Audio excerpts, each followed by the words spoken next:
The little engine that could have you ever faced a mountain so high, a challenge so daunting, that you just wanted to give up?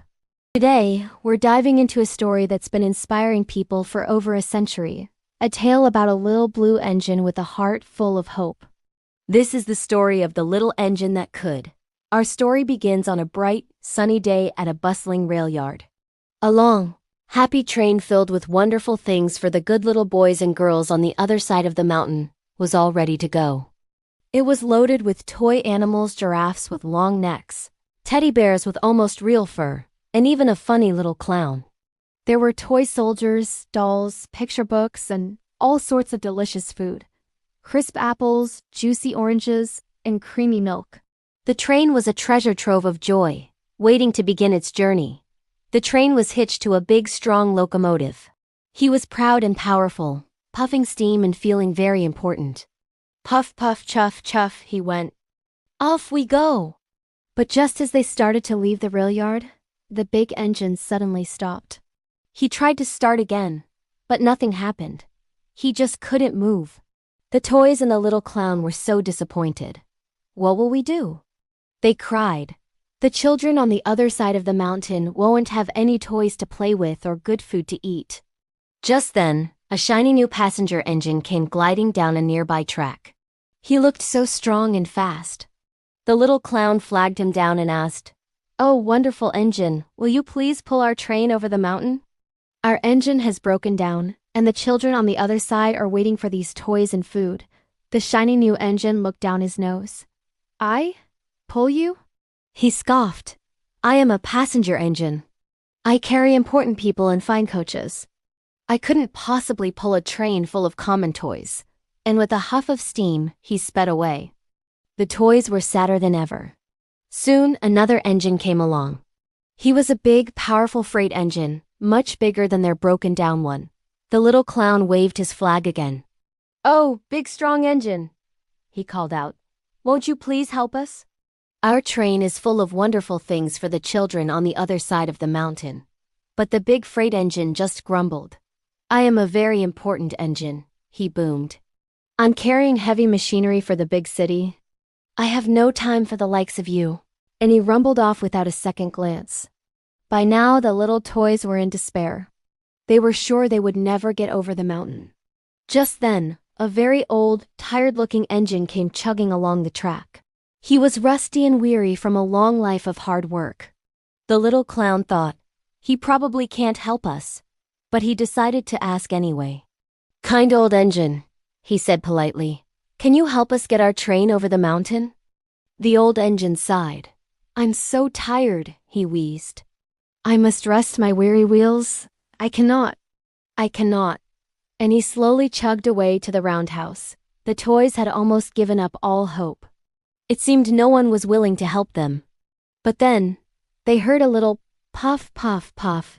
It was a tiny little blue engine, a shunting engine used for moving cars around the yard.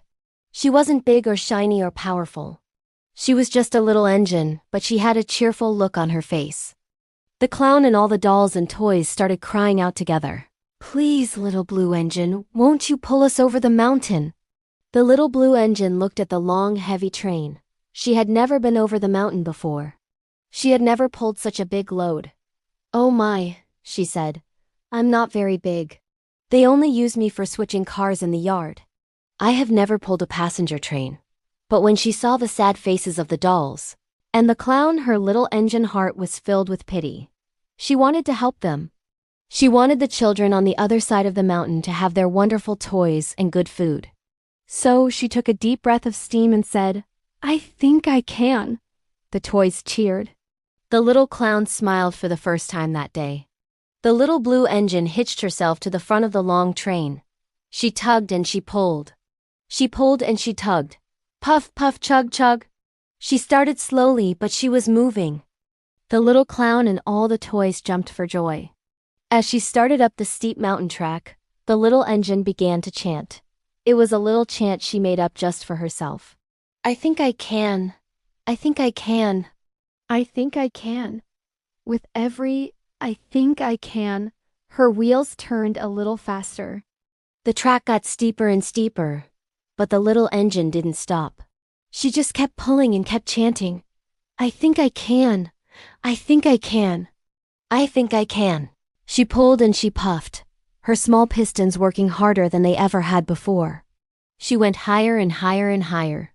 The little toys held on tight, cheering her on. The little engine could feel the weight of the train, but she thought about the children on the other side. She wouldn't let them down. Her chant became more determined. "I think I can I can.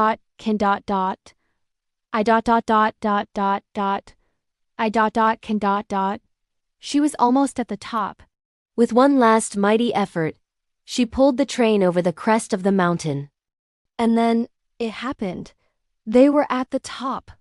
The little engine looked down the other side of the mountain into the happy valley below. She had done it. She had pulled the long, heavy train all the way to the top of the mountain. All the toys and the little clown shouted with glee. "Hooray! Hooray for our little blue engine!" Now going down was the easy part. The little blue engine didn't need to pull anymore.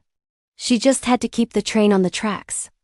As she rolled happily down the mountain, she changed her chant. She wasn't thinking anymore. Now she knew. And so she puffed merrily. "I thought I could. I thought I could. I thought I could. I thought I could." And she brought the train full of wonderful toys and delicious food right to the good little boys and girls waiting in the valley. This simple story holds such a powerful message, doesn't it? It's not about the size of the engine, but the size of its will. The shiny engine, the freight engine, they all had the power, but they lacked the heart. The little blue engine wasn't the strongest or the fastest, but she had something far more important: optimism, empathy, and a belief in herself. That little phrase, "I think I can," is more than just words. It's a mindset. It's the fuel that turns impossible into I'm possible. How many times have we been our own I cannot engine? We look at a challenge and immediately list all the reasons why we'll fail. We're not smart enough, strong enough, or experienced enough. We let the voices of doubt, like those big dismissive engines, tell us we're not suited for the job. But what if we chose to be the little blue engine? What if, instead of focusing on our limitations, we focused on our potential and the importance of the goal? That little engine wasn't just pulling a train. She was delivering joy. Her motivation came from helping others. And that's often where we find our greatest strength, when our purpose is bigger than ourselves. So, the next time you're facing your own personal mountain, remember this story. Take a deep breath, hitch your wagon to your goal, and start puffing. Start with that small, hopeful whisper, "I think I can." Because as the little engine proved, with enough heart and determination, you absolutely can. Thank you so much for joining me on this journey over the mountain today. If this story inspired you, please hit that like button and subscribe for more tales that warm the heart and strengthen the spirit. Until next time, keep thinking you can.